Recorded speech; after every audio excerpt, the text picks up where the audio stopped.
Hi, everybody, and welcome to the 𝐟𝐸𝐽𝐿 podcast. I'm your host, 𝐟𝐸𝐽𝐿, and today we have a special guest. We have Rich Bracconi. Did I say that correctly, your last name? You did. Awesome. So, welcome, Rich. Thank you. Thank you very much. Thank you for having me. Yes, I'm super excited. So, Rich is the author of Being More of God. Highly recommend this book. If you don't have it, go out and get it. It's a fantastic read. So, I'm going to let you guys know a little bit about Rich. So, Rich is a retired detective of undercover narcotics and criminal investigations, being a committed student in the martial arts, which I love, and he attained the rank of fifth degree black belt and was awarded the rank of master instructor. I am curious, how long did that take? Because that would have taken years, right? You know when you love something and it Yeah. just like flies by. That was so true about martial arts for me. I fell in love with it, from an early age. But in a nutshell, about 7 years, 8 years, 9 years, between 7 and 9 years. Yeah, because that's hard to get, isn't it? Not a lot of people go that far, is my Correct. It's understanding. dedication. That's what I mean about it. I just loved it. Yeah. It wasn't work for me. I couldn't wait to go there. Wow. And then at the age of 44, Rich turned his attention towards pursuing the existence of his spirit and universal truth. Over several years, Rich self-discovered a process and understanding of how to quiet his thinking and active the dormant communication of his spirit.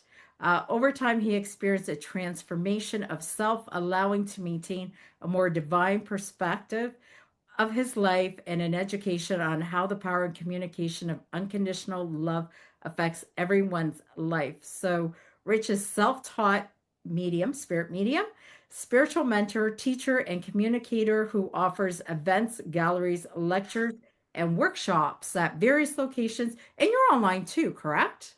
Yes. Yes. And people can find you on your website. And I had it here, and now I can't find it. I will post that for everybody.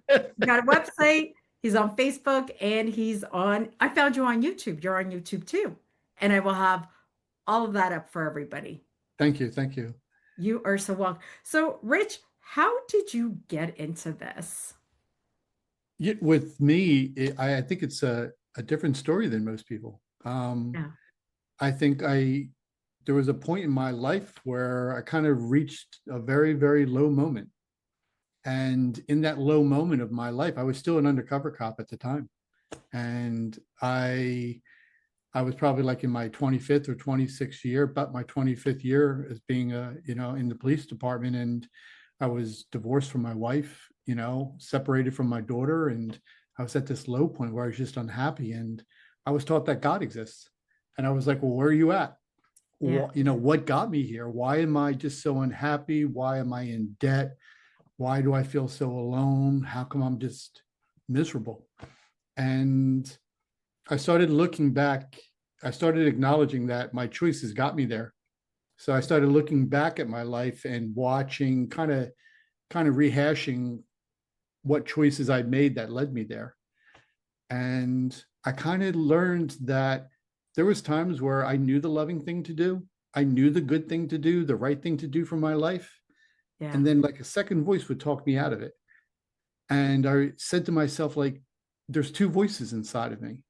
What if the first one was my spirit? What Yeah. if it was guiding me down the path that I was supposed to show faith in, to that would bring an increased happiness and increased spiritual harmony into my life? And what if I was just neglecting it? So I started going on a journey and just saying, well, if the first voice, always knowing the loving thing to do, the right thing to do, the good thing to do in my life, if that's my spirit, then I'm going to surrender myself to it. So I learned to quiet my thinking. Yeah. I learned to show a faith in the first one, and then I started to shift. So, in your book, you talk about two types of voices, the mental voice and the spiritual voice. Can Yeah. you elaborate on that for people that Yeah, are yeah. listening? Very often, like when you do readings, right? Yes. You'll quiet your thinking. Yes. And so you'll find yourself, and that's what people do, that you'll actually quiet your thinking and you'll shift to a flow of knowledge that you'll say that you're inspired with. You'll say it's not coming from you. Yeah. So, and then you'll come out of it and you'll go back to life and you'll start thinking again. And you'll come up with your answers and your solutions, even though you knew a better way. You were Yeah. just showing a better way. But then you'll go back to life and you'll start thinking again. You'll come up with solutions. And what I realized is that the answers or the guidance I would get from my mental thinking wasn't aligned with love. Very often it would tell me to be controlling in life. Yeah. Very often it would tell me to deliver my words in an unloving way, in an angry way, in a hateful way. Very often it would guide me to create fear in other people's lives. Again, trying to control people or trying to control direction in life. And so I realized it's not aligned with love. And I said, well, if God doesn't live there, then I want to go to the other voice, the one that you do readings with, or the one that kind of sits centered with you here. Yeah. And that's my spiritual voice. And when you learn to stop your thinking, when you learn to quiet your thinking, the coolest thing happened to me that I kind of realized. I was rewarded with the state of peace. Wow. And I looked at it as a reward. And I said, that's true about all people. If you quiet your thinking, everybody gets rewarded with the state of spiritual peace. And so I started saying, well, is there a universal truth to all people then? Is there a knowledge that equally applies to all people? So I went on my quest to find that knowledge. And sure enough, it's true. Oh, wow. In the book, there's this quote. It's chapter 5 in your book. So I'm going to read the quote. So it says, if a universal God of love truly exists, then why would God create such a problematic relationship between my thinking brain and my spirit brain? Why wouldn't God instead establish a harmony of existence between the two of them? Yes. Yeah. Yeah. And I, my answer to that is we were given free will, right? Correct. So even though you know the loving thing to do, you still have the freedom not to make that choice. And all people do. A lot of people don't make that choice, to deliver their words in a loving way, to make the loving choice, to make the choice that's going to increase harmony or unity between people. We're not going to make that choice. And so what I realized is that I was taught incorrectly growing up, not only by my parents, but by society, by my academics. They were teaching me to think all the time. Yeah. They were teaching me to access my answers through mental thinking, and that's not aligned with love. Yeah. And so I said, well, it's not God's responsibility. We can choose not to listen to that. Yeah. And so I said to myself, well, if my parents are just spiritually unlearned, and that's how I started looking at people, you're just spiritually unlearned. People don't acknowledge that spiritual side of life. They don't recognize love as being this universal phenomenon, this universal communication. It's actually a religion. It's actually this universal philosophy that if you just embrace it all, if everybody just did, you would see the whole world would return to its spiritual oneness. So I just said, I wasn't taught, I was spiritually unlearned from my parents. So I taught myself to acknowledge the spiritual side of me. And that's when my brain started thinking on its own. And when you do readings, your mental intelligence and your spiritual intelligence, they regain their harmony. Yeah. So when you do readings for something, you shut down your brain, and all of a sudden you now shift into a flow of information that's based on inspiration, and you start to envision things. Yeah. And spiritual visions are different than mental illusions or mental fantasies. It's two different things. So it wasn't God. It was actually, we're just taught incorrectly. Yeah. I Yeah. find that so interesting because in the book, like you have a story where in the book, because I really like the story because it got me thinking about my own life, where you were working as a police officer and you saw one of your coworkers, a woman, and she was upset, and Yeah. you drove to the store. And then can you share with our listeners that story? Because I found that story so empowering. It, can I just share with you, like, that was an important moment for me Yeah. because I was, a big part of this is learning to surrender sole ownership over your life. Yeah. You're learning to surrender soul control over your life. And so when I was first learning that, like there's this guidance that's always trying to push us in a certain direction. And it just doesn't satisfy our spiritual needs, but it satisfies the spiritual needs of other people. And so I was going to go to the store to buy food for myself. And all of a sudden I get redirected to go to the police department where I worked from. And I had no idea, but I was practicing learning how to surrender soul control over my life. And so I'm following this and I said, okay, if I'm really being inspired, there should be some kind of spiritual need at the police department that needs my attention or my help. And sure enough, there was a girl there and she was crying hysterically. And as she's sitting there crying hysterically, I got guided to go and buy her flowers to tell her that everything was okay. Yeah. Now, when you're doing this, like, and I don't know her, like I know her enough to say hi to her, but that's it, because I worked in a basement. So she was on the upper floor. So it's rare that I got to talk to her at all. So now I go to the store, I buy these flowers, I come back, and here I'm saying to myself, like a fear comes over you, a mental fear, because there's no such thing as spiritual fear. It's a mental fear. Yeah. And the mental fear is going, you can't just walk to the police department and give her flowers. How's that going to look? And so you have this mental fear trying to talk you out of it. Yeah. And as I pull into the parking lot, she comes walking out of the door again, just at the right moment that I'm pulling in. And you could see she's still in tears and she's crying hysterically.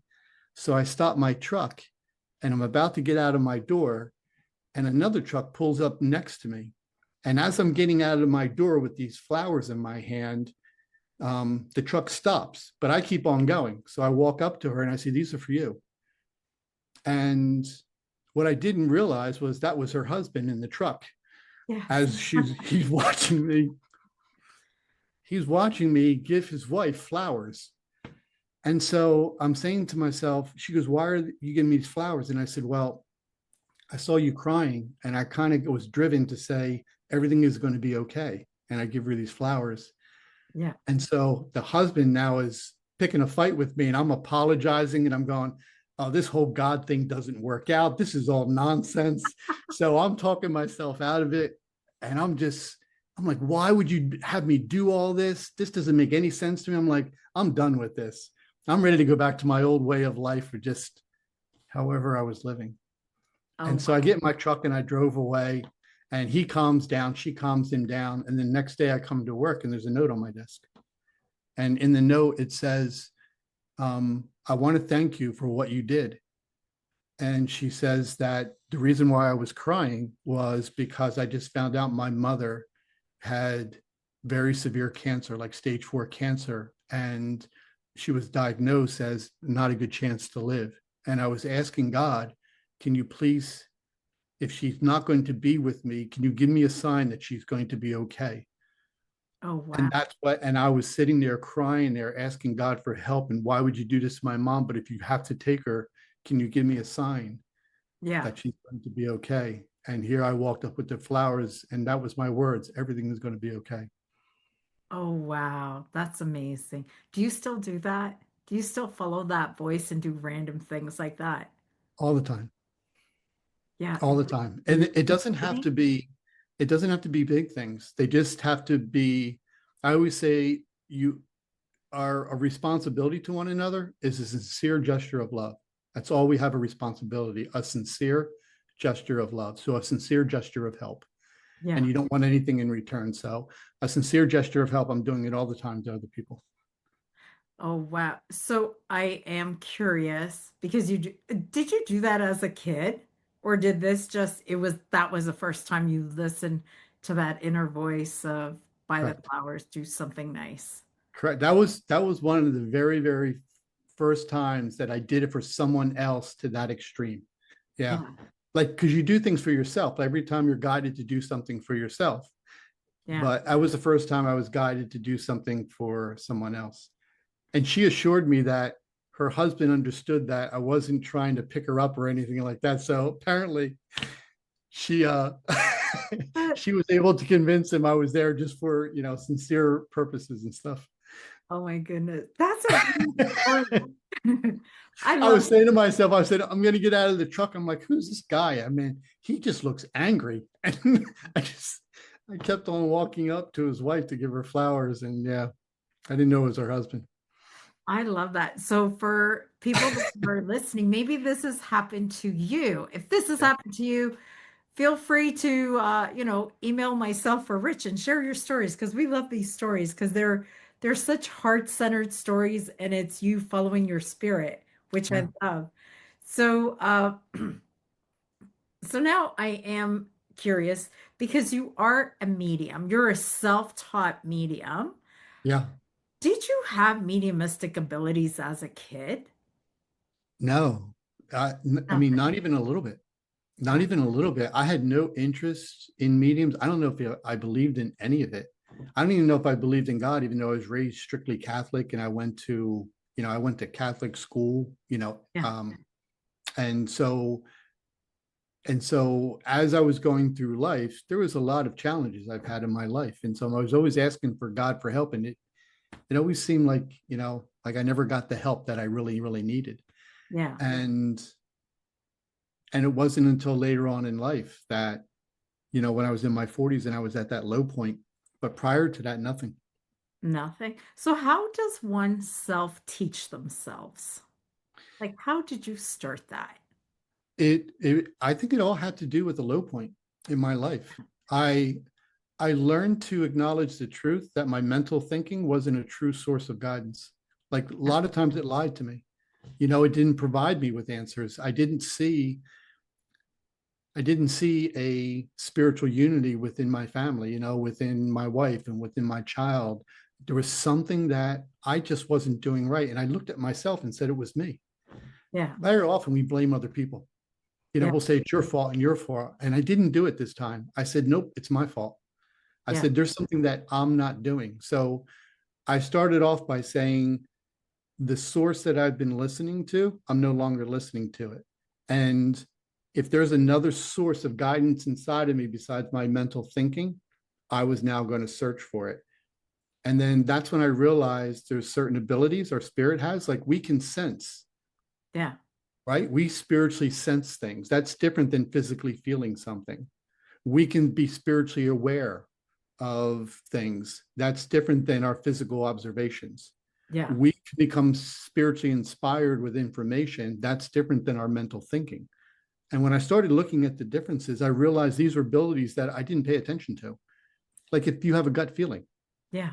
right? People have a gut feeling all the time, and they phrase it as that. Like I had a gut feeling. I listened to my gut. I couldn't come up with the answers. I was thinking and thinking and thinking, couldn't come up with the answers. So I just decided I'm going to follow my gut. My gut is always right. That's your spirit. Yeah. Yeah. And so I started learning that when we sense things, we'll hold our hand over our heart and we'll say to this, we'll say, I just know this is the right thing to do. I know this is true. So that's different than mentally believing something is true when you spiritually know something's true. So that was my first starting point. I only followed the choices that I spiritually knew were the right or loving things to do. Oh, So that's how I started off. I started that shift. yeah. I know for myself, I always say that doesn't feel right. And I Yes. remember years ago listening to a medium and he'd be like, "Oh, I'm going to do this class." He wasn't sure when he was going to schedule the class because he's like, "I got to feel it." And I thought, "Are you nuts? Just schedule the class. Like, we got calendars, we got things to do. Why is this guy not just giving us the class?" And then 6 months later, you see an email and he's like, "Now it feels like the right time to do." Now I get it. But back Yes. then, I was just like, what is wrong with you? Why do you have to feel it right? Just do it. The calendar is there. Pick a date. Let's move along.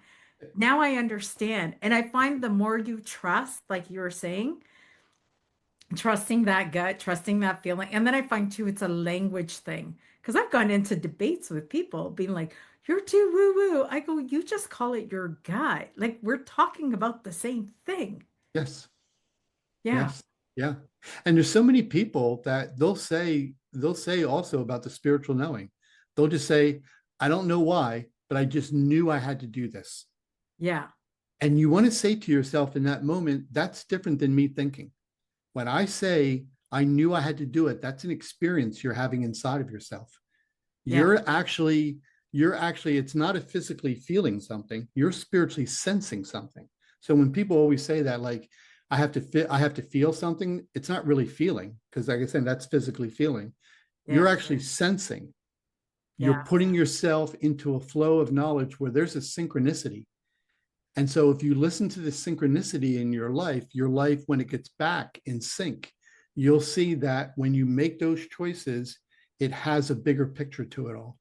Yeah. And when you don't put your life in sync, when you're out of sync, you're going to see that you're going to take 2 steps back all the time.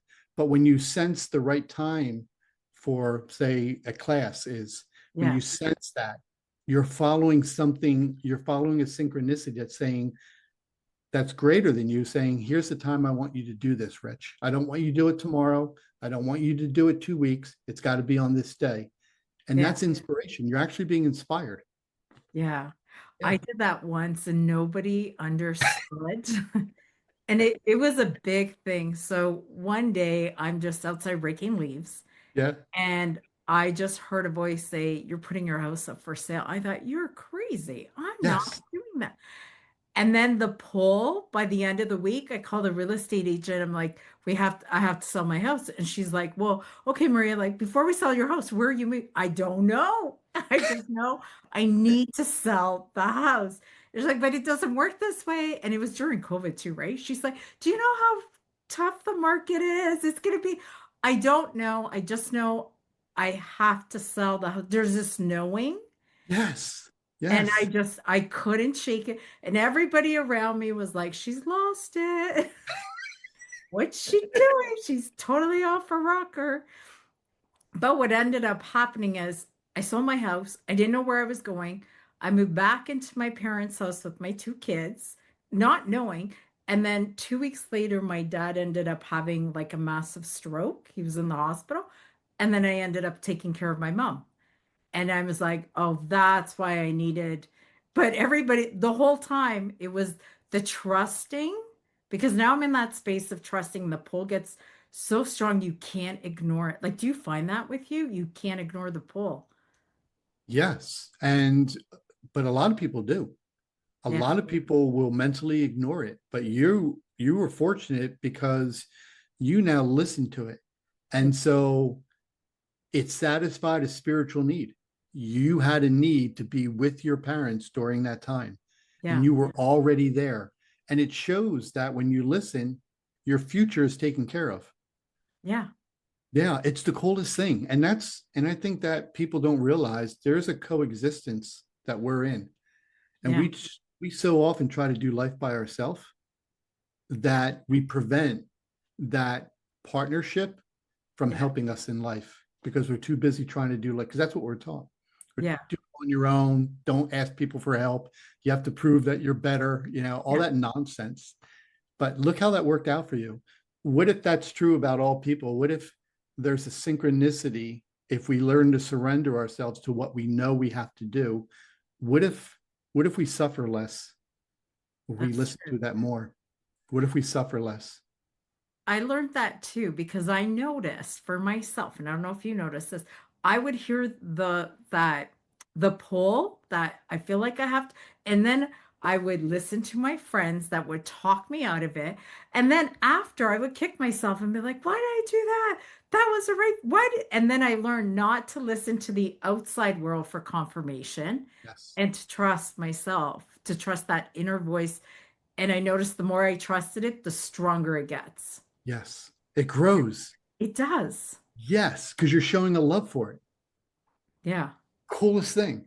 And I think what you said too, that was one of the big obstacles in the beginning. I had to learn to show faith in it. And people would talk me out of it All the in the time. beginning. Yes. And Yes. I went back to it and I said, nope, that's on me. Yeah. I had a choice to make. And now I have to learn to show a faith in what I consider to be like a God voice in everybody's life. A higher power is going, yes, Rich, I'm in a coexistence with you. We do have a partnership. There's been Yeah. an alliance since you've been spiritually born. And so Yeah. you're just learning that I've been in your life and you just have to pay attention to me more. Just show faith in me. That's all you have to do. And I Yeah. had to realize that. That is cool. I am wondering because your book title is being more of God. Yeah. Why did you choose that title? I always felt like it's a sticky point when people try to define God, Yeah.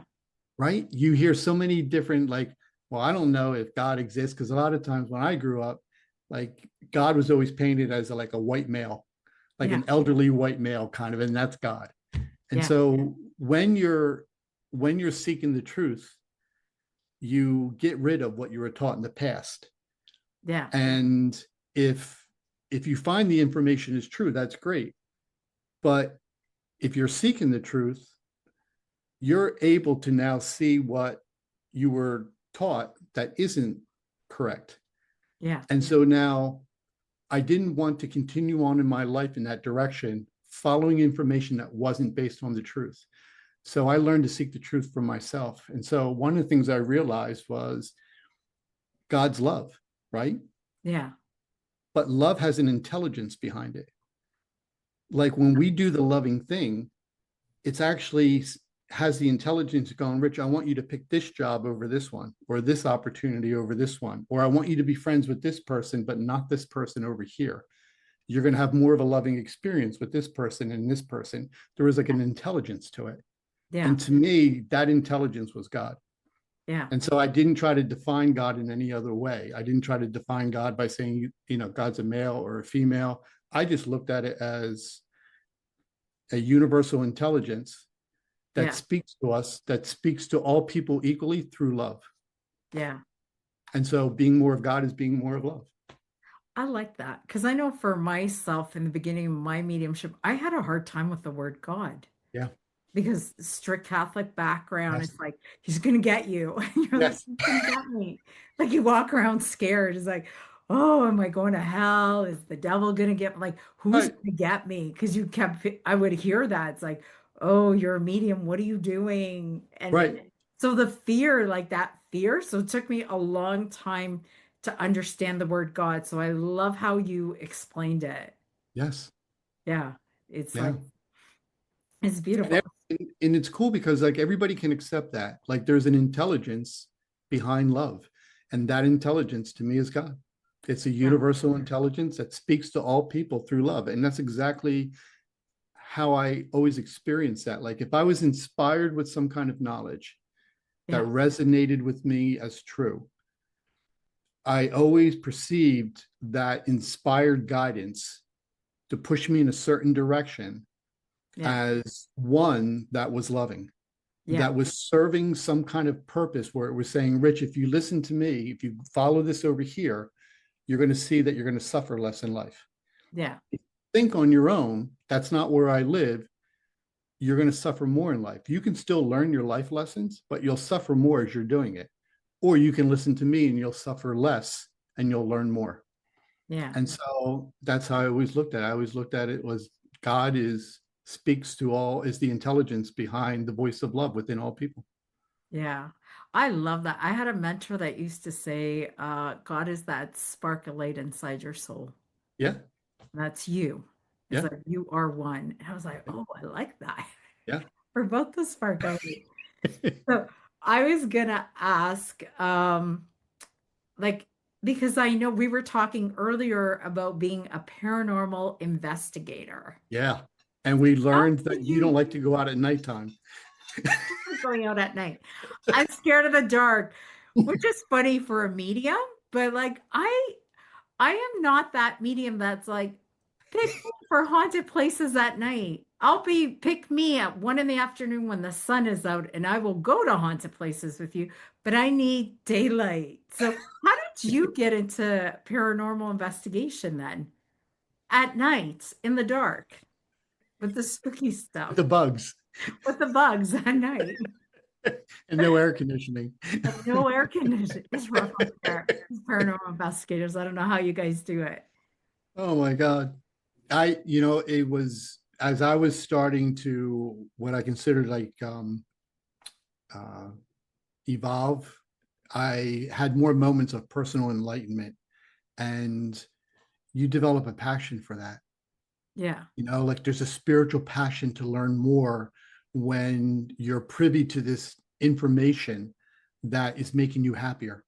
that you're seeing an increased happiness. And remember, I was at a low point in my life. So I was just starting to experience this increase in happiness. I had this wisdom now that I never did before. Yeah. And so, in order to further that, I was guided to learn about people in spirit that were still connected to the earth Yeah. rather than people that have ascended. Yeah. And so I pursued paranormal investigation. So I would sign up with teams, and then once they knew I could talk to people in spirit, they would have me go out to different locations, and then I would talk to the spirits in the house. And then what we would do is gather evidence to confirm who I was talking to. So say I was talking to a woman and she told me her name was Donna, and she Yeah. told me that she was an aunt who died of a heart attack in the living room, and she lived in the house before that. We would then use our equipment Yeah. to get her to say her name, so we had it recorded, and then she would tell us where she passed away, so we would confirm it all. And so it was me just then learning, well, why are you still here? How come you haven't ascended?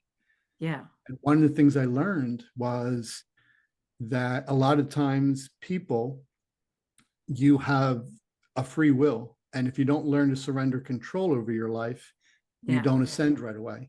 If you say to yourself, yeah, but I'm being driven, I still have to do things here. Yeah. And that could vary on what you feel like you can do. It could be maybe helping your family out. You feel like they can't do without you, so you feel Yeah. driven to stay here. It could be like if you were murdered and you want the person who committed the murder found out, and you Yeah. are committed here. And so that's what I found, why they were temporarily still here. And they wouldn't know the difference in time. Like in their eyes, they might have been here for years or months, and it was like seconds to them. So that was big too with me. Like there's no time on the other side. It's one big moment. Yeah. So then, as a police officer, Yeah. did you solve crimes like murders with the spirit people coming to you, or no, not at all? It was near the end of my career when all this started happening. Yeah. And there happened to be a murder. Now, where I worked at, there wasn't a lot of murders. If you had one or two a year, that's considered a lot. Yeah. And so there was a female, and I was just starting to get good at this, get at talking to spirits, because I didn't start talking to people in spirits right away. I was actually, years later. Yeah. And I said, well, let me see if I can do this. And so they found a body, but it was so decomposed that they couldn't tell if it was male or female. Oh, wow. And so I didn't see the body, and the location where the body was found, I saw it from a distance, but that was all I needed in order to get connected to her. Now I was learning all this because I didn't understand it all.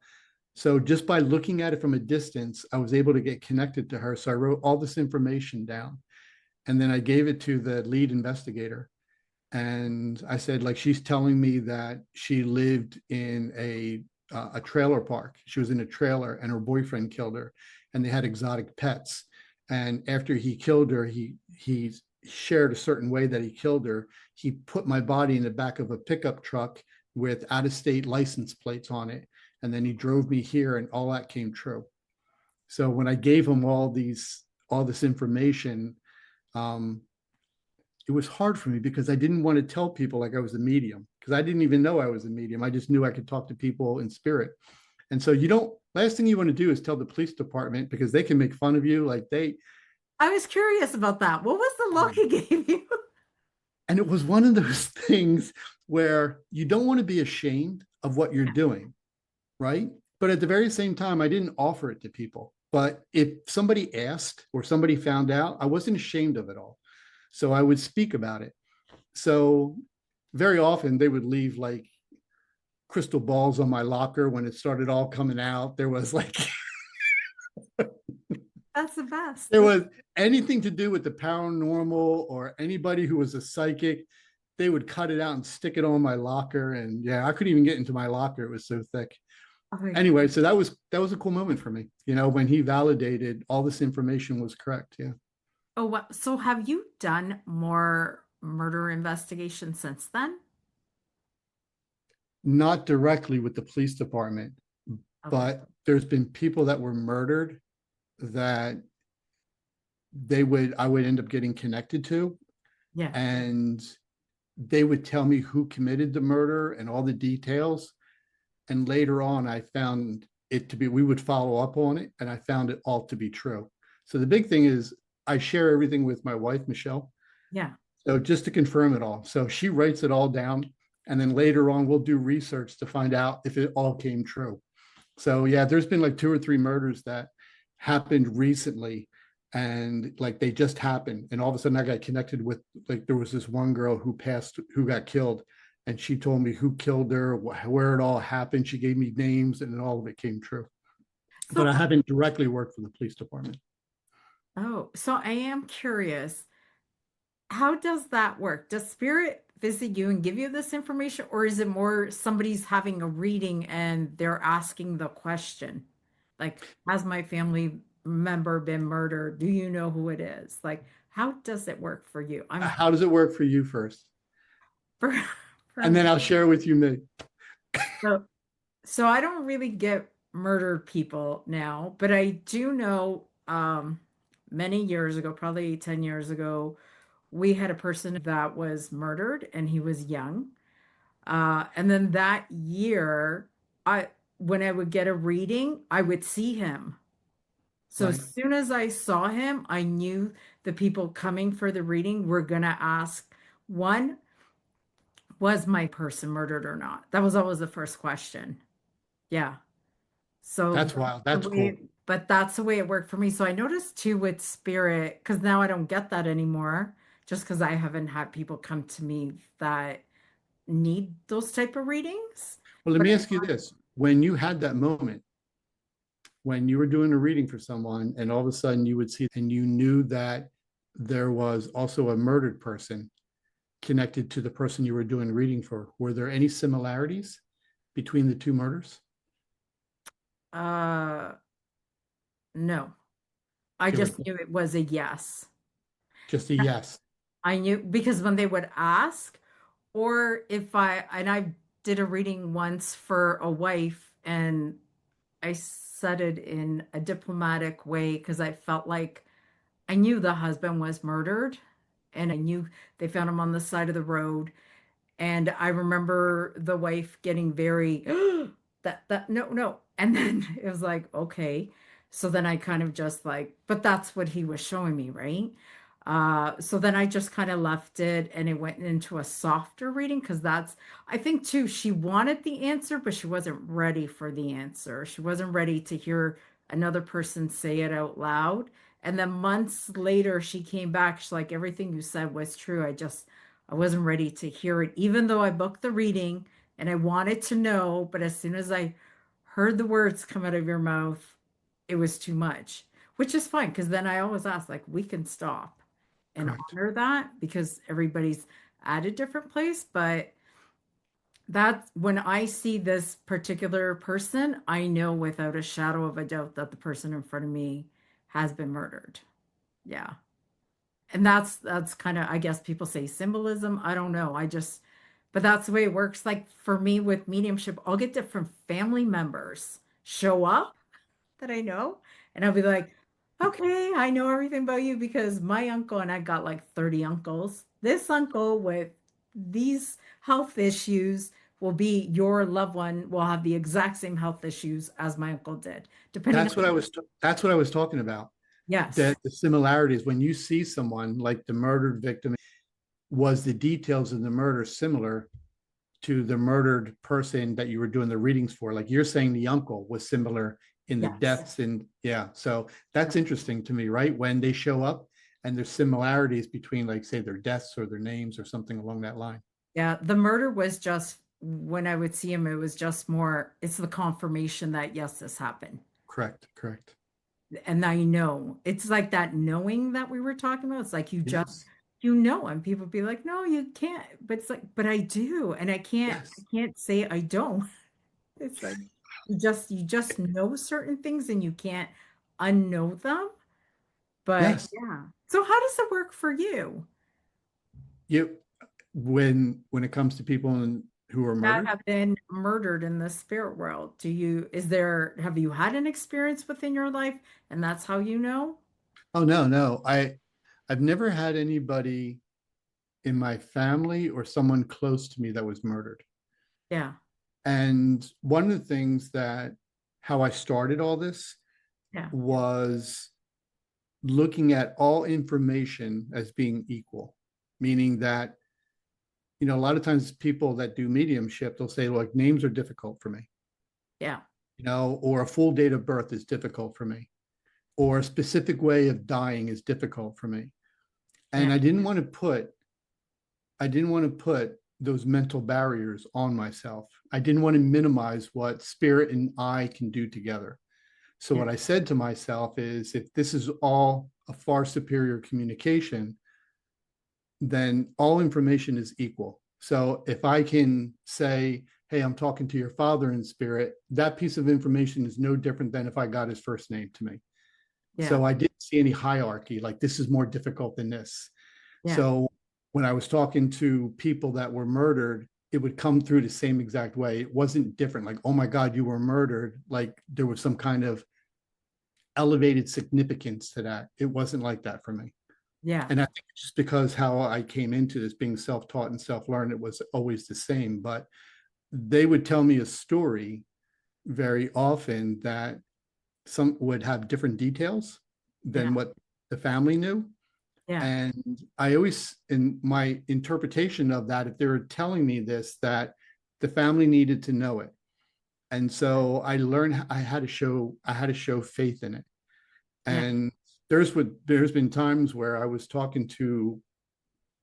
there was one time I was talking to a little girl that was murdered, yeah. and the person that murdered her also passed away, and he was standing next to her. Oh, And so you wow. have these moments. Do you share that with the mom? Because the last thing she wants to hear is that her daughter is standing next to the actual person who murdered her in Yeah, spirit. Like that could be something hard to understand. yeah, The bigger picture is that when you're in spirit, the mental thinking that causes you to do unloving things and hurtful things and painful things no longer exists. yeah, So when you're in spirit, you don't have that unloving part of you. That's gone now. And so yeah. that's what's so amazing about spirit. Like everything is based on love. It really is. So how about, because in your book you talk about the power of surrender. Yes, Yeah. So how are you doing with surrender? Because that's hard. it is. But, a lot of, and I said it to myself too, when I first started doing all this, I would just do practice readings for people because I just wanted to see if it was true. So I Yeah, did free readings for like years for yeah, people. I used to meet people on the curb. We would go over to Starbucks. I found a spot in the library. yeah, So I would do all these crazy places just to do readings for people because if it was really a communication that came through our spirit, like I wanted to get better at it. To me, I was getting closer to God. I was getting close to understanding the spiritual side about life. I was becoming more spiritually learned. And so as I was learning all of this, you get to a point where I started recognizing the mental resistance, trying yeah, to talk me out of it, creating a fear. And I yeah, said, nope, I got to learn how to surrender complete control over my life to this. I have to show a faith that's unconditional. yeah, And so that was always my drive. But what's most important is that when I wasn't doing readings, to live that way in my life. Don't go back to thinking when I'm out of the readings. yeah. And so I would go into my normal life and I would still look to be inspired. And what I realized is that you can stay in that existence 24/7 and your life works out much better. Like I don't know how to think on my own anymore. Oh, wow. Yeah, I don't have like anger. I don't have mental responses of anger or hatred. Like I don't know what that is anymore. It's hard for me to grasp that because you've rebalanced yourself. There's a harmony now between my mental intelligence and my spiritual intelligence. It's almost like you're always doing a reading. Yeah. So you're always in that balance. You're always being inspired. You're not trying to change people. You're not trying to control anything. You don't want anything. You just want to be more of God. So how long did it take you to get there? And what do you do to get there? Because that sounds fascinating to do. um, it's the one thing is understanding that you're dealing with the will of your spirit. So, like if you ask someone to quiet their thinking and they can do it for like 30 seconds and they start thinking again. Yeah, the grocery list pops up. Yes. To-do list. Yes. So what I said to myself is when I first started doing all this and, and not knowing anything, I would have about 30 seconds and I would start thinking again. Yeah. So then I would wait a couple minutes and try it again. And this time I did it for 45 seconds. And then I did it for a minute. And then I did it for 5 minutes. And I was starting to see a progress. Yeah. And learning from this experience I was having, I said, well, how come I couldn't do it for 5 minutes the very first time? And I said, it's because the will of my spirit was weak. Yeah. I couldn't hold on to being in spirit because I put so much emphasis on my thinking and I empowered it. I made it strong. Oh, wow. And so when I made it strong, at the very same time, my faith in my spirit and my coexistence with God and a higher power, I made that weak. Yeah. Because I wasn't listening to it. So I said, okay. I said, if the strength of my spirit, which is your spiritual will, is growing, I'm going to practice this every single day. So I practice on staying in spirit longer and longer and longer every day. And then I would go to work at my job as an undercover cop, and I would still stay in spirit. And I wouldn't let myself thinking. And then I would sit in front of the TV set and blast it. And I would have the radio on at the same time. And then I would still stay in spirit. I would still get messages. And I would just practice it all because to me, I was learning how to be more of God. Wow. And so I went through this transition where I now reversed it. And the will of my spirit was now strong enough to keep my brain quiet all the time. So but in the beginning, I couldn't do it. How many hours, I'm curious, do you meditate? Is that meditating or is that more just training your mind to constantly be connected to spirit, to God? Yeah. And there's a difference between your visual mind and your mental thinking. It's two different things. So to me, a visual mind is when your mental intelligence and your spiritual intelligence are back in harmony. So when you do readings, you create a visual mind, meaning that you're envisioning things. Yeah. That's what we're looking for. Yeah. And so you're saying, how long did it take me? Yeah. Like, do you sit like in the I didn't power? meditate. I didn't know what meditation was. Oh, I had no idea what I had no idea any of this. So I didn't know what meditation was. I just knew that there was a part of me that could quiet my thinking. Yeah. And when I said to myself, well, what part of me has the power to quiet my thinking? Because I could do it for like 30 seconds. And I said, well, that's my spirit. Yeah. And that's the strength of my spirit. And it's weak. And so I started seeing this evidence when I just asked myself that question. And so what I did was I would just practice it all throughout the day. I would go to work and I wouldn't meditate. I would just quiet my thinking and know that I was strengthening the will of my spirit. I was growing its strength. Wow. And then it got to the point where I was now envisioning things 24/7. Yeah. Yeah. Oh, wow. That is good. I noticed for me and my mediumship, because in the beginning, I actually had a back injury. Yeah. So I got into it quite by accident, and I would meditate to leave my body to not feel pain. Right. But I've noticed now within my mediumship, I'll just be taught, I space out so much. And I'm like, I haven't spaced out since I was a teenager, and I lose time. I'll be talking to people, they'll be like, hello, anybody here? And it's almost like I go to the spirit world, and then I'll be like constantly leaving my body. It's like, focus, stay here on earth. But it's all good. It's all good. Do you do that? Do you find you leave your body a lot? Oh yeah, 100%. But I don't see what you learn is that, well, what I learned is that I have also in the strength of your spirit, not to talk to people in spirit. I can just focus on my own life. Yeah.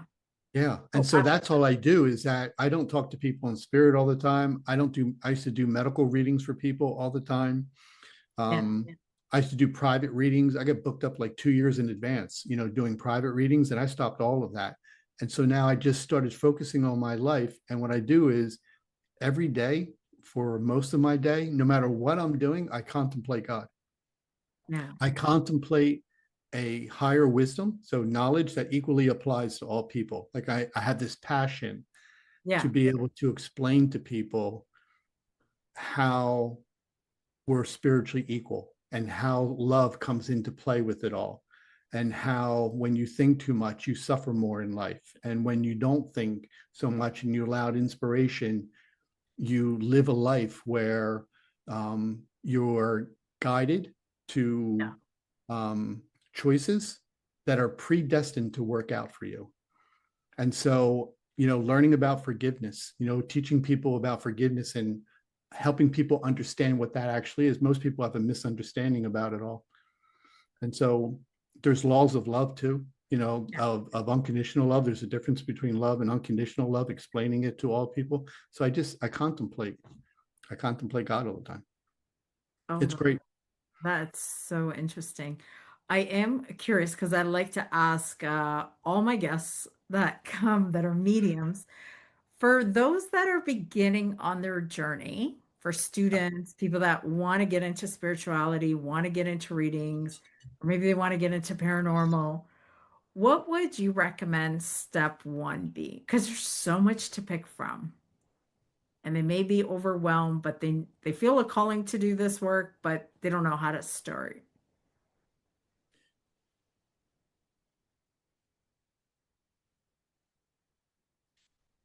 There's like 15 different things that just Don't pick one, maybe two. So they're brand new to it. What do they pick? um probably one of the best direction I ever went into in the very, very beginning is, the first thing is you have to acknowledge that God exists. You can't just believe it. You have to have faith in it, that there's a higher power that spiritually you're a part of. There's a oneness. Yeah. And in that oneness, do your best to focus on the abilities of your spirit that were just given to your spirit. So, what you spiritually know is true, when you're spiritually inspired with information, the fact that you become spiritually aware of something, and Yeah. what you spiritually sense. Focus on growing those abilities and put faith in that over anything that your brain tells you to do. That's Okay. all you have to do. So you're going to turn inwardly and you're constantly going to say, I don't know why, but I can sense there's something important that I have to do over here. You put everything aside and Yeah. you follow that guidance. Because now what you're doing is you're showing a faith in that higher power that's drawing you over to that, like I did with the girl. Yeah. I was in the middle of going to the food store and I stopped what I was doing. Yeah. And if I didn't stop, if I didn't listen, that experience would never have happened to me. And Yeah. one of the things she said to me is that, Rich, what you did, I looked at it as a sign that my mother is going to be taken care of and that God really exists. And I promise you, and this is all in her note that she said, I promise you that I'm going to pay it forward now. I'm now going to wait for moments that when I get inspired to do something, that there's a spiritual need behind that guidance. And I'm going to have less fear of that. And I'm going to show more faith in that. Yeah. So that would be something I would share with people. Like, start to show more faith in that.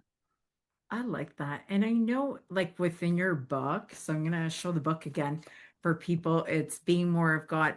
In here, you talk about journaling your Yeah. experiences too, right?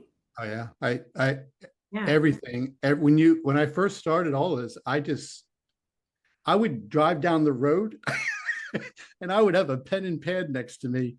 And all of a sudden, if I became enlightened or Yeah. inspired, I recognized that wasn't me thinking. It was from some higher power that was trying to share something that was going to add to my life in the future. It was going to make me wiser. So I Yeah. would stop the car, go over the side of the road, and I would write it. I would be in the middle of going to a drug raid, and all of a sudden, I would stop. Oh, wow. Got to write something down. Everybody's in all their camo and they're all ready to go and break down doors and stuff. And I'm going over to, they're like, where's Rich at? Oh, he's journaling over the side of the road. You know what? But you reminded me in the beginning, my mediumship, I used to do that just Yes. so And then with my friends, it'd be like, well, what did you get? And be like, did it come true? Didn't you go back? You go back a Yes. couple months, you're like, oh my goodness, it came to pass, or whatever I was inspired to do. I remember my wrist hurting a lot because I would write a lot and I had tons and tons of journal. I don't do it anymore because now it's just like that real strong faith. But back then, it's almost like you need the confirmation. Like, I'm going to write Yes. it down. And now I got to go confirm and make sure that what I thought, I really thought, and I didn't imagine. And there's proof for my friends. Look, I wrote this down on this date, and this happened 3 weeks later, or whatever. So I'm curious, do you do automatic writing? Have you done that? Um, Anytime I journal, you're channeling information. Yeah. And then I couldn't keep up with it all. It got so quick that Yes. I put the pen and pad away and I purchased a digital recorder. Oh, And I would carry the digital recorder with me, and then I would just hit record and I would just let myself talk. And it was weird because in the beginning, I would say to myself, I don't know where that came from. Those weren't my words. yeah. You realize that you were, people call it channeling, but you were channeling or you were receiving information that was outside of your current intelligence. Yeah. And you were now speaking it. And I said, that proves we're in a state of oneness. Yeah. I'm actually proving to myself I am connected to some higher intelligence that's sharing information that hasn't been previously stored in my head.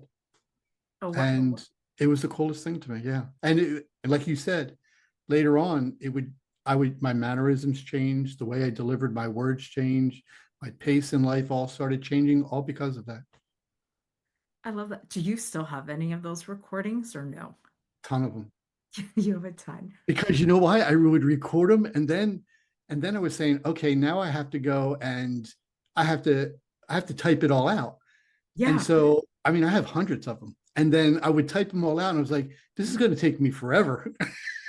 Oh my goodness.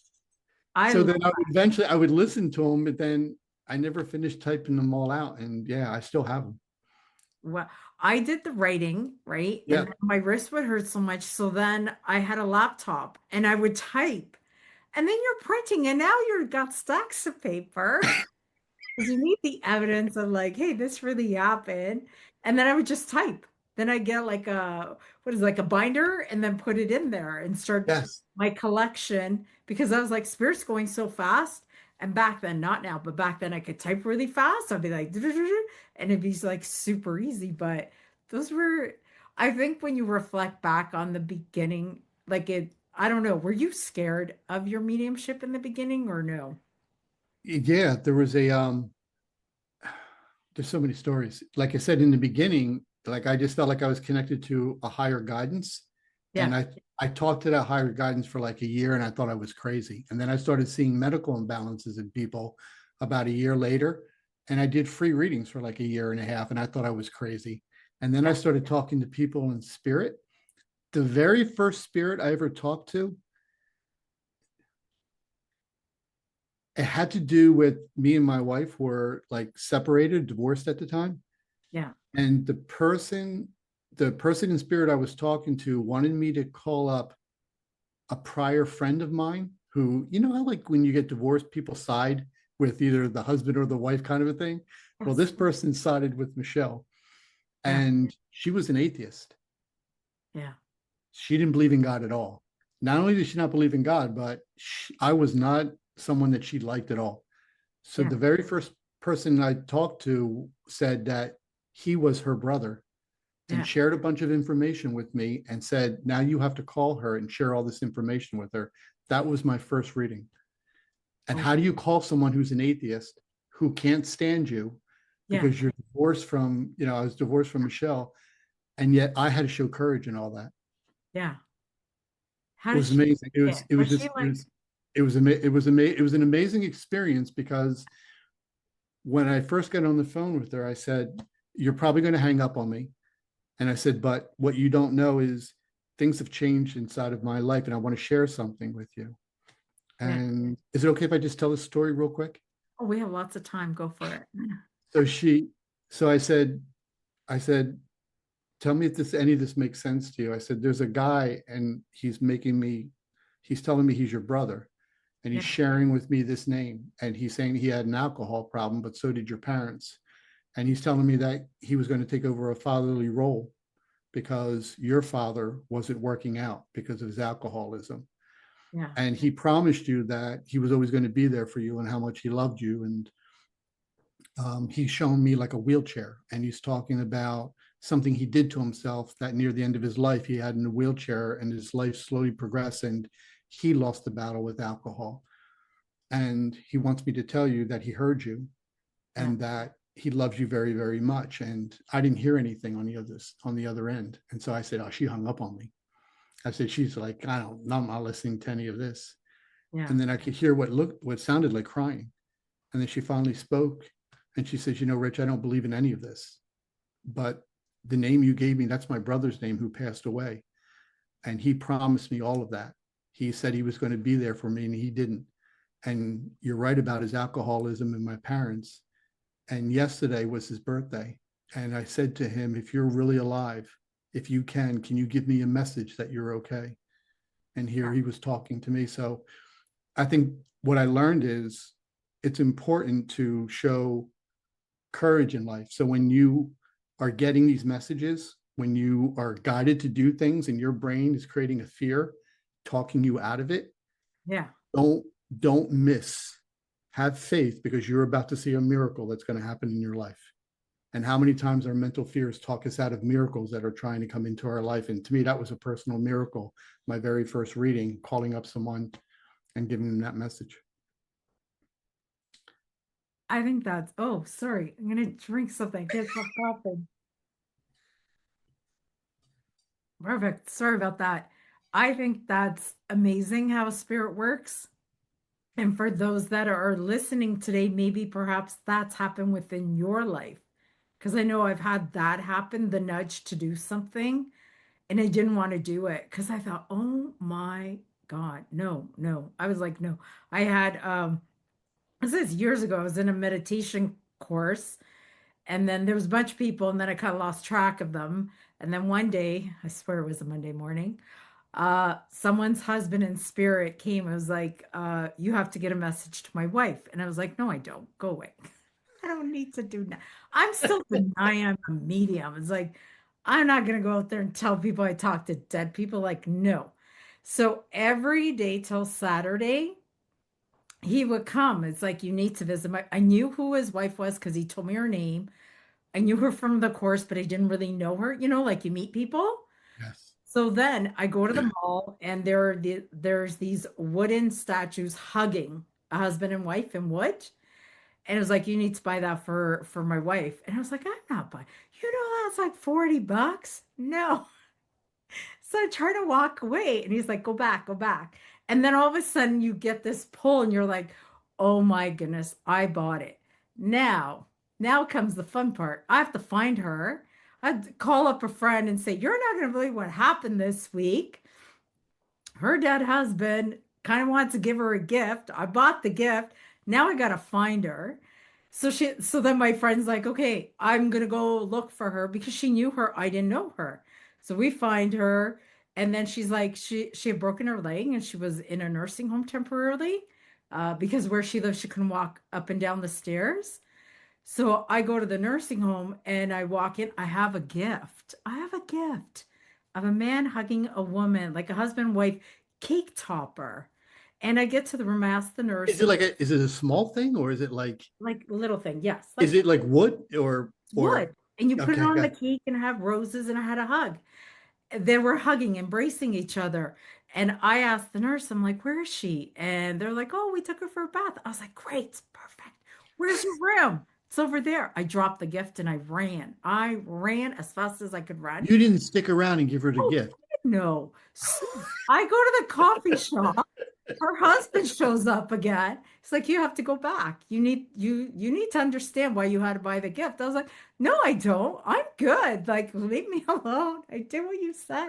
Made a run for it. And he wouldn't leave me. And I'm like, okay, fine. I will go back. So I go back and she's back on her bed and she is crying.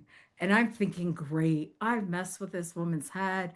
What am I doing? Who do you think you are? Like, I got all this negative self-talk it to myself.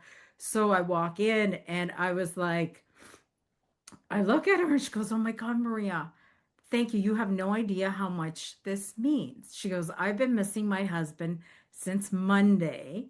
I've been asking for a sign. I can't remember if it was the one or the second year passage." She goes, "All I wanted was a hug from him because he gave me the best hugs. And you bought the statue with the hug." Come on. And I was How like, cool is that? true story. Isn't that awesome? That was in the beginning of my mediumship. And after that, I was like, "Hey, Spirit, we can't do this. I can't drive around. You'll go broke. I go, bro, I gotta go look for people." But I did that for a while where it was just the nudge, and I would call people. I'd be like, "Well, and then you're trying to figure out how to say it. And it's almost like Spirit's like, "You're a medium. You need to tell people." I'd be like, "No, no, no, I'm not." I was like in huge denial, like huge.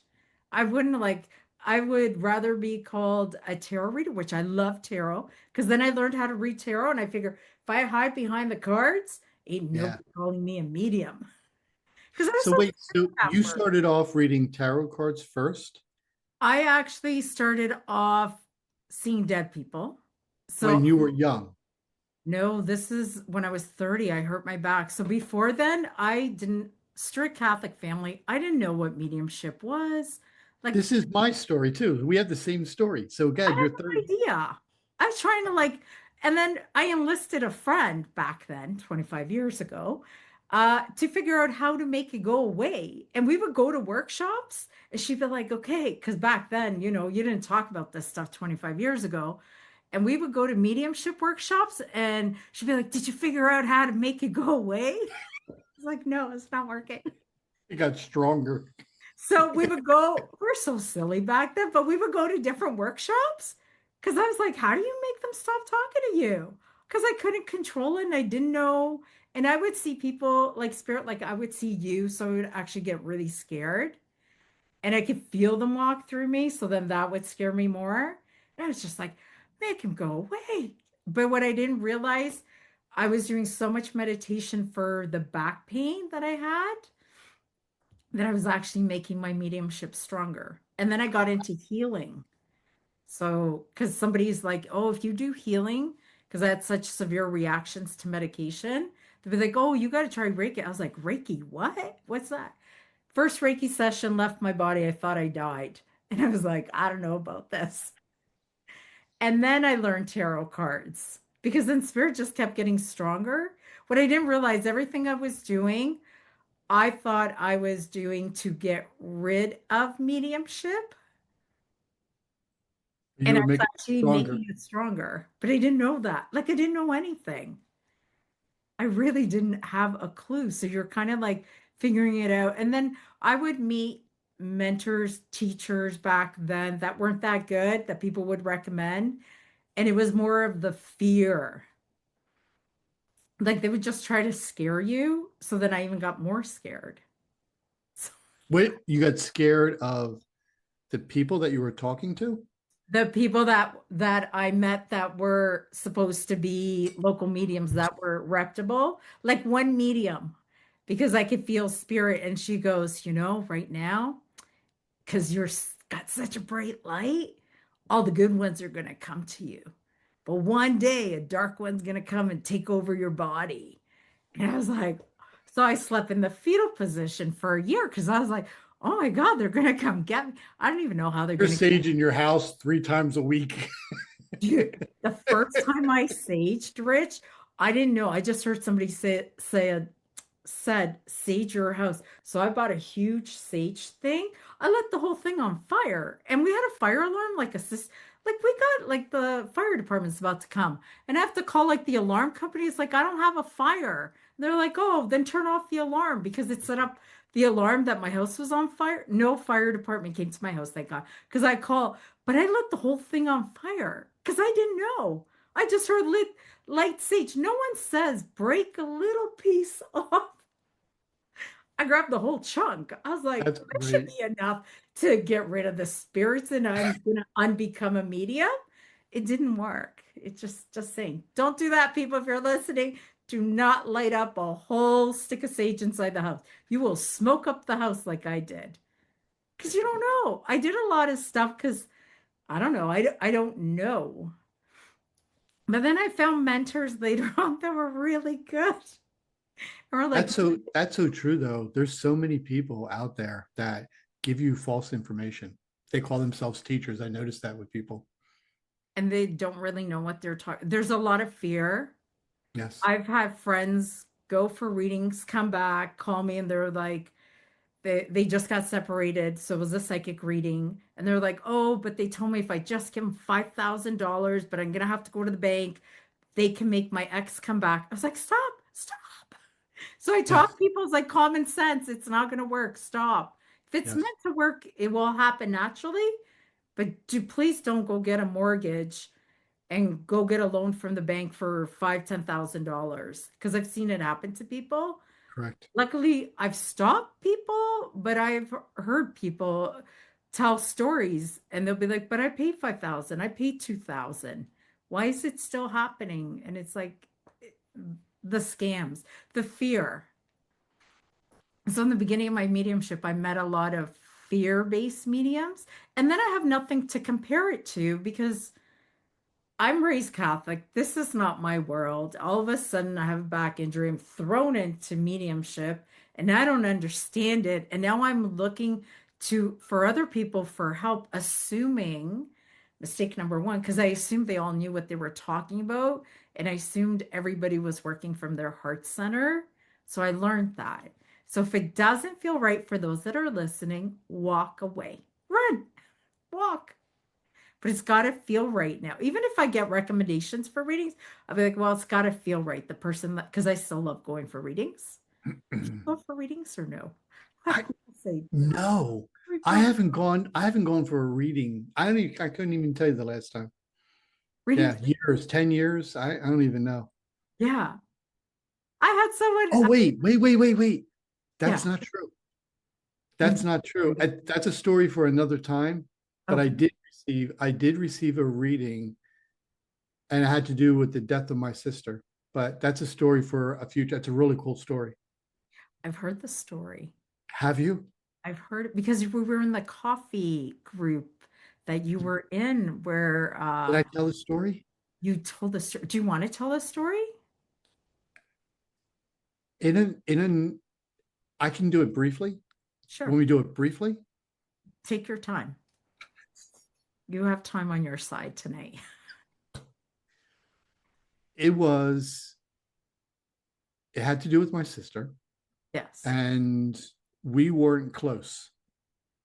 Yeah. And she got diagnosed with stage 4 brain, lung, and bone cancer. And she wasn't in a position in life financially or even like a partnership wise where she had someone or she had help or she could just do it on her own. Yeah. So Michelle and I offered her to come into our house and let us take care of her. Yeah. And by us taking care of her, we got moments to talk, and that relationship that we never had healed. And Yeah. so it was near, as we were talking more spiritual now, me and my sister, Michelle came up to her and said, um, if and when you cross over, they gave her like another 2 weeks to live or something, from this point. If and when you cross over, if you really can give us a message, what would it be like? And she said, it'll be a blue butterfly, something connected to a blue butterfly. Yeah.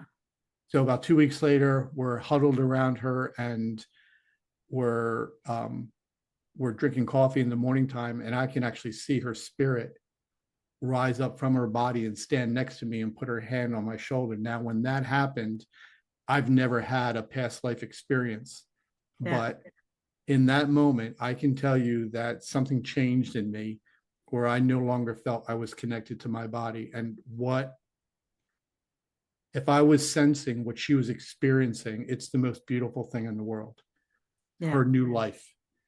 And she told me that her body's going to stop breathing in 20 seconds. is going to take the last breath, and she's never gone back. And 20 seconds later, her body took the last breath. And I told my brother and her son, who was there, that she was standing next to me, and that's what she said. So they watched it all and validated it. And then she wanted me to share some information about to her son about the future. Yeah. So there's more to the story with that, but she passes away. And about a year later, my father's not doing well and he's in a hospital, and I get connected to her. And she says, Dad's not going to come out of the hospital, and he's going to pass away in 6 days on a Monday at 12 o'clock. And I'm going to be there to take care of him. I'm going to be there to cross him over. So we write it all down, journal it. 6 days later, on a Monday, I get a phone call. I'm about to walk out the door to go see him. And it's 12 o'clock, and the doctor's calling and says, your father just passed, and we're given the time of death at 12 o'clock. This is the exact day and hour and minute that my sister Sharon said from spirit that he was going to cross over. Yeah. So now we go to the hospital, Michelle and I, and we're standing outside the door of where he's laying in a hospital bed. And we look over to the side of the door, and there's a magnet of a blue butterfly on the side of the door, which is what my sister said that she was going to do to let you know that, she's connected to him. And about 2 weeks after all of that, there is a spirit medium, Thomas John. Have you ever heard of him? No. So he does a lot of online stuff, personal. He travels all around the country. Whatever reason, I get connected to him, and he's doing a big reading. He does big readings online, and there's like 480 people. Oh, wow.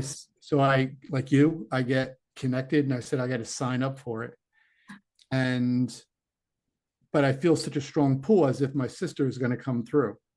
Yeah. And so he's only doing the reading for like an hour and a half, and it's an hour into the reading, and he's on like the third person or fourth person. And I said, I'm getting off.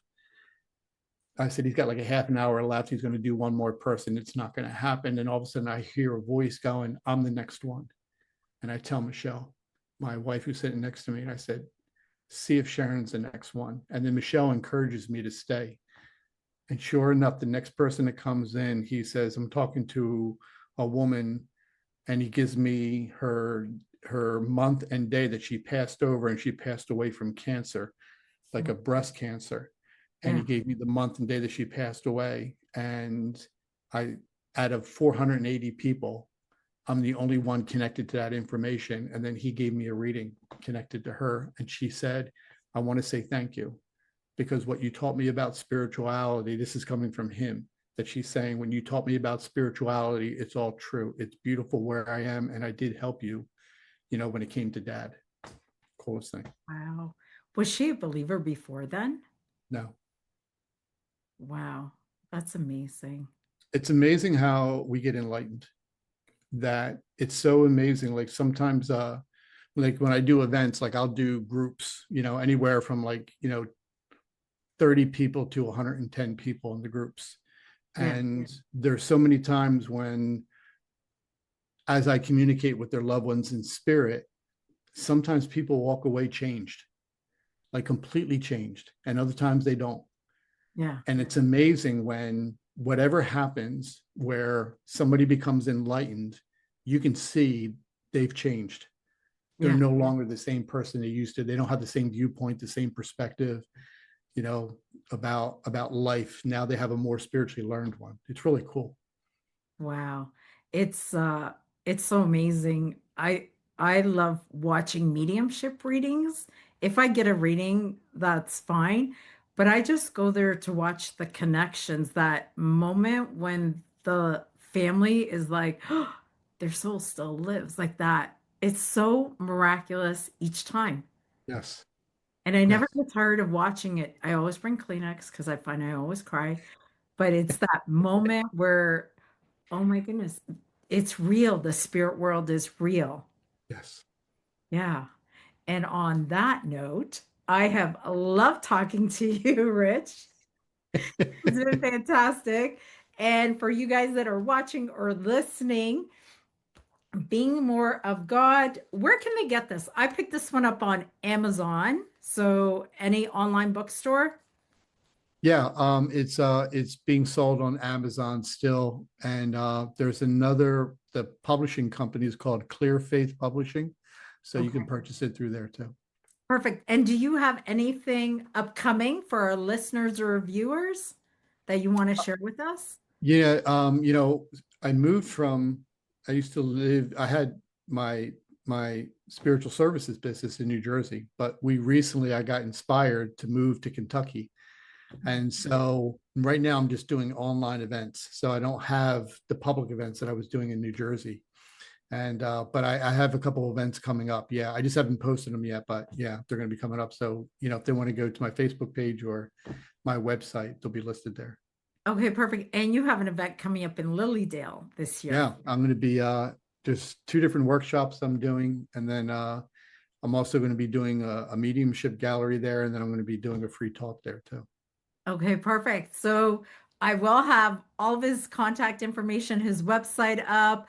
Don't forget to give him a follow. Email him if you guys got any questions. And thank you, everybody, so much for listening. And thank you, Rich, for opening up your heart and sharing those beautiful stories with all of us today. It was a pleasure. I really enjoyed speaking with you. Thank you so much. Thank you. Okay, goodbye, everybody.